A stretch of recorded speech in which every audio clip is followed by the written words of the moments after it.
Welcome back to our grammar series on Apna Tuition. Today's topic is conjunction, the powerful connector of English language. So बच्चों एक छोटा सा word जो बड़े बड़े सेंटेंसेस को जोड़ता है वो है कंजंक्शन. एंड बट सो और एक्सेट्रा, ये सारे कंजंक्शंस होते हैं बच्चे जो बड़े बड़े सेंटेंसेस को पूरा करते हैं. क्या आपने कभी सोचा है टी एंड बिस्किट का एंड का क्या काम होता है? जो टी और बिस्किट के बीच में जो एंड लग रहा है उसका क्या काम है? मैं घूमने गई बट वहाँ पे मेरी फ्रेंड नहीं आई, ये जो बट है इसका क्या रोल प्ले हो रहा है? आपने कभी सोचा है? सो इन्हीं कंजंक्शंस को बिल्कुल ईजी वे में मैं इस टॉपिक में आपको कवर करवाने वाली हूँ. So let's move on to our topic. What is a conjunction? Conjunction is a connector. Conjunction क्या है? एक प्रकार का कनेक्टर है जो किसी भी सेंटेंसेस के बीच में कनेक्ट हो जाता है और सेंटेंसेस को पूरा कर देता है. A conjunction is a word that joins two और मोर वर्ड्स, फ्रेजेस और सेंटेंसेस टुगेदर. कंजंक्शन एक ऐसा शब्द है जो दो या दो से ज़्यादा शब्दों, फ्रेजेस या सेंटेंसेस को जोड़ता है. सो सिंपल है, कंजंक्शन हमेशा किसी भी वर्ड्स को, किसी भी सेंटेंसेस को, आइडियाज़ को जोड़ने का काम करते हैं. ये एक कनेक्टर की तरह होते हैं. ये कुछ कॉमन कंजंक्शन है एंड, बट, और, बिकॉज, सो, इफ़, एक्सेट्रा. तो इनका यूज़ सेंटेंसेस को पूरा करने के लिए किया जाता है. ये कुछ मीनिंग्स हम देख लेते हैं. एंड जो दो चीज़ों को जोड़ने के लिए होता है. बट उल्टा या अपोजिट बात दिखाने के लिए होता है.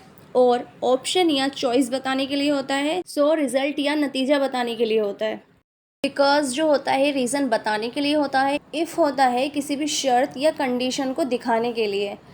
व्हेन होता है कब या टाइम बताने के लिए. ऑल्टर्ड कुछ सच होने के बावजूद जहाँ पर हमें लगे कि ये बात सच है तो वहाँ ऑल्टर्ड का यूज़ कर सकते हैं. विल दो काम एक साथ होने पर, जहाँ पे दो काम आप एक साथ कर रहे हो तो वहाँ पे विल का यूज़ होगा. सिंस जब से या क्योंकि यहाँ पर यूज़ कर सकते हो. अनलेस का जब तक नहीं. तो आते हैं अब हम अपने टाइप्स ऑफ कंजंक्शन पे. 3 टाइप्स ऑफ कंजंक्शन होते हैं. फर्स्ट है हमारा coordinating conjunction. They join two words, phrases और सेंटेंसेस ऑफ इक्वल इम्पोर्टेंस. ये दो बराबर इक्वल बातों को जोड़ता है. ये कुछ कॉमन वर्ड्स हैं जो जोड़ने का काम करते हैं. एंड, बट, और, सो, एक्सेट्रा.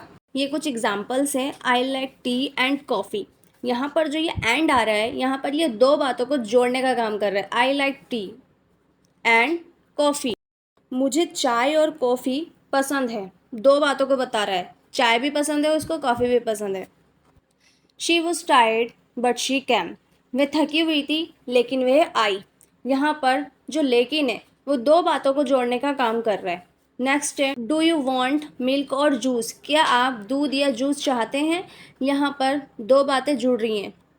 क्या आपको दूध चाहिए या जूस चाहिए? नेक्स्ट है हमारा subordinating conjunction. They joint are dependent clause to an independent clause. ये एक छोटी बात को बड़ी बात से जोड़ता है. ये किसी भी सेंटेंसेस को दूसरे के अंडर में ले आते हैं. Common words because, if, when, Altered, since, unless. Example में देखते हैं. I stayed home because it was raining. यहाँ पर जो बिकॉज है ना, ये दो बातों को जोड़ रहा है.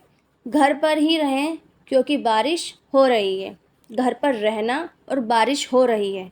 सेकंड है if you study you will pass. अगर तुम पढ़ोगे तो पास हो जाओगे. यहाँ पर इफ़ जो आ रहा है वो दो बातों को जोड़ रहा है. I will call you when I reach. मैं पहुँचते ही तुम्हें फ़ोन करूँगा. यहाँ पे जो व्हेन आ रहा है दो बातों को जोड़ रहा है.